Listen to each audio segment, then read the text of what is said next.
guys, I'm going to demonstrate butts and guts for you today. We have what we call 2-minute stations, all right? So we have an ab side, which is kind of like an L today, and then our leg side is all up here, all right? Whatever side you start on, you're going to stay on that side for 2 circuits. Each circuit, you have 5 stations. We're used to 4, but this time we're adding 5, okay? 5 stations of 2 minutes on each exercise, all right?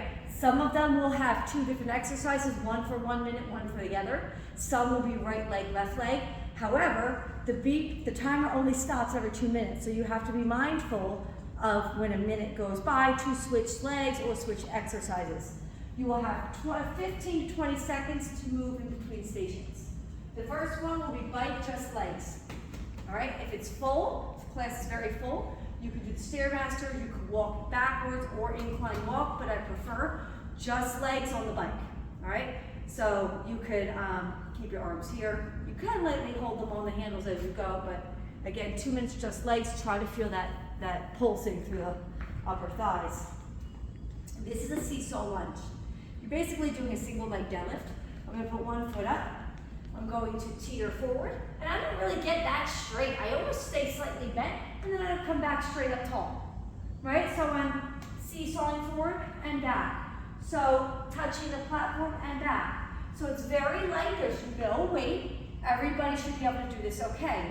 If you can't, you can always do a staggered stance like this, and then high 5, or I should say low 5 the box, and then stand up.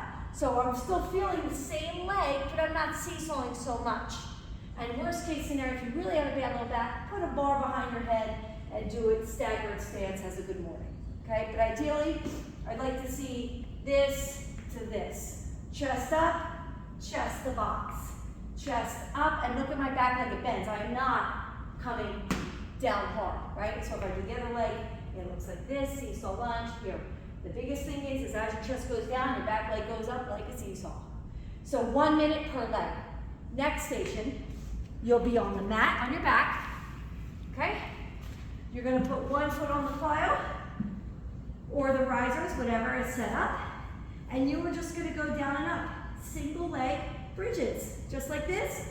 To feel it more in your glute, you wanna have your butt as close as you can, and I like to put my toe up and push through my heel.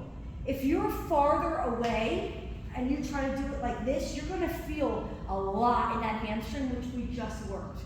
So again, to focus more on the glute, and it will still feel your hamstring, don't get me wrong, but to focus on the glute, you really wanna push through here. Think about it, sometimes I hold, I'm not just holding my butt. I do it so I can think about activating, right? And if for some reason you're still having a hard time, you could also pulse it until you find it. And again, crossing this over will make it a little bit easier. And if you need to, you could do singles for 1 round and then pulsing for the other minute. If you have to do a double leg, but I would like to see single leg. All right, moving on. We have kettlebell, sumo pulse, right? Just like this, pulsing it down for a minute. If your legs are fatigued because everything's a minute long, just drop it, it's not a big deal. Okay, you're still gonna feel those inner thighs. Then your second minute will just be putting that ring between and pulsing that in just like this, really tight, all right? Really tight like that, keeping that ring squeezed. If you like better holding it, whatever feels worse for this one. Whatever feels worse.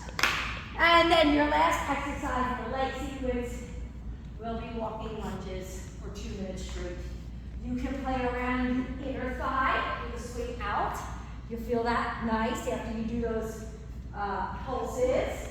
Or you could do 3 pulse lunges. This is gonna be, pick your favorite lunge. If you don't like to walk, you can pulse 1 for 1 minute and then the other. All right, but this is your lunge playing station, the lunge center.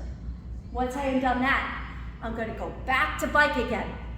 2, 2, 2, 2, 2. All right, so that's 10 rounds total on this side before I move to the ab side.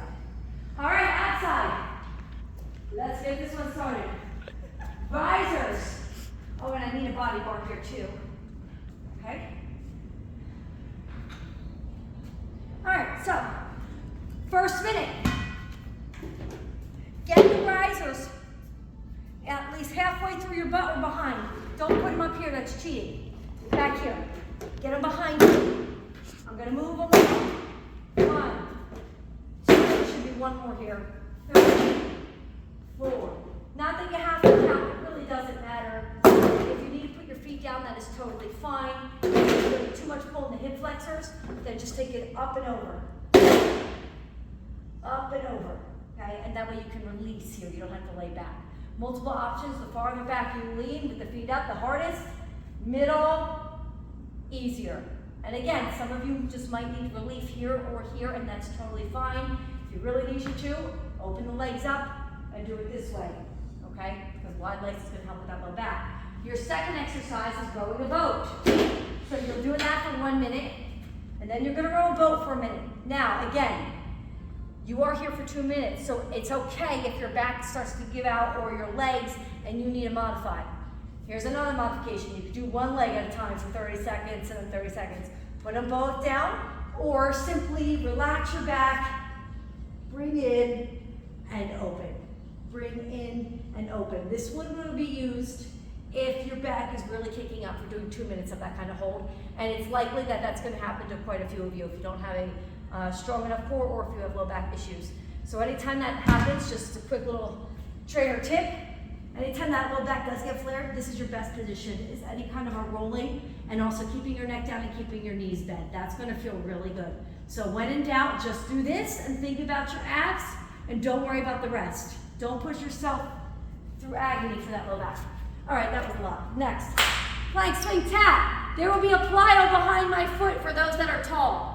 Okay, so we'll have a plyo box here to put your feet on if you're not short like me. Actually, I really like to do it the other way, so here, let's not get my butt on this way. I like it to go this way because I want to see you get your full top foot here. Swing, swing. Now notice my back legs are straight. I don't want to see this.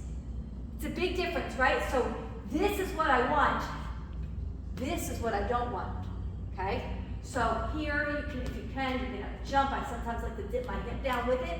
But if you're tall, if you're too tall and you have to bend your knee, have that plyo right behind you to extend that bench. All right? And my B exercise, that one is a lying leg lift. So you're doing one for a minute, and then the other one's here for a minute. And like I demonstrated earlier, if you need to, just roll it in just like this. Okay, if you have a bad low back. All right, moving on. Oblique dips.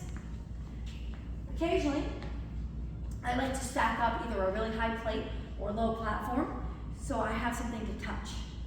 When you do oblique dips, again, I'm working this core. It's gonna be this side I'm working right now, all right? So I'm gonna grab here, I'm holding, and I'm crunching, and then going down, down, down, kind of doing a little bit of a deadlift here. The reason I do that is to protect my low back. So I'm doing a little bit of deadlift, and then up and crunch. A little bit of deadlift, up and crunch. And now all I feel is right here. Often people do it like this. And right now I am feeling a line here, back through my glute, a little bit in my low back already. So you don't just want to just go like this. Again, you've got to shift your butt back, come forward, stay a little forward. Come forward, stay a little forward. And again, a nice way to get into motion is when you do it, you're doing like I'm shifting my hips back, like an angled deadlift, and then here, back, and then here. 1 minute per side. 2 more exercises on the outside. These are a fan favorite. These are weighted sit backs. You're gonna do this for 2 minutes straight, but it's slow. The weight is all dependent on what you want up here, all right? The higher you hold your arms, the more it's gonna engage the core. You definitely wanna sit, I'm actually on here because you have the weight supported. If it's too light, you're gonna go backwards, but it's heavy enough, it's gonna control you. Right now, this is a little light, but I'll still be able to do it. Like so here, I'm keeping a C in my body. I'm not pulling like this, okay? I'm keeping a C. I'm coming forward a little bit and going back right out there and then up. And you can tell where that pull is right here. And I don't want to go all the way up where I release. You want to keep that up like it's just a nice little tension pump. And it feels really good on your back. It feels really good on your core. You want to breathe. You don't want to get lost chatting here because then you're just going to lose focus. You've got to think and control right at your core. And if for some reason your back is hurting, then you want to scoot forward more on the ball so that when you roll back, the back is supported. It won't be as effective as if we were up, but I can certainly still feel it, and it would be safer for you if you are feeling that low back. And then lastly, we have our cable trunk twist. That is where I have arms out straight, bending here. Again, always never stand up straight like this. C, give that little C. I put my butt back, right, so I'll show you now. You don't want to be up like this. You want to bend and move forward, pivot, and rotate smooth. You don't want to be here where it's just going like this. Now you gotta walk away, bend, pivot, smooth and control. Pivot, smooth and control. 1 minute per side. It's important to keep those arms totally straight. Do not go like this. Do not let your arms follow you, as if I have a straight post between my chest. Notice my eyes, I stay very focused on it and very in control. So I am in control of the cable, not the other way around. And then you would do these 5 stations 2 times through.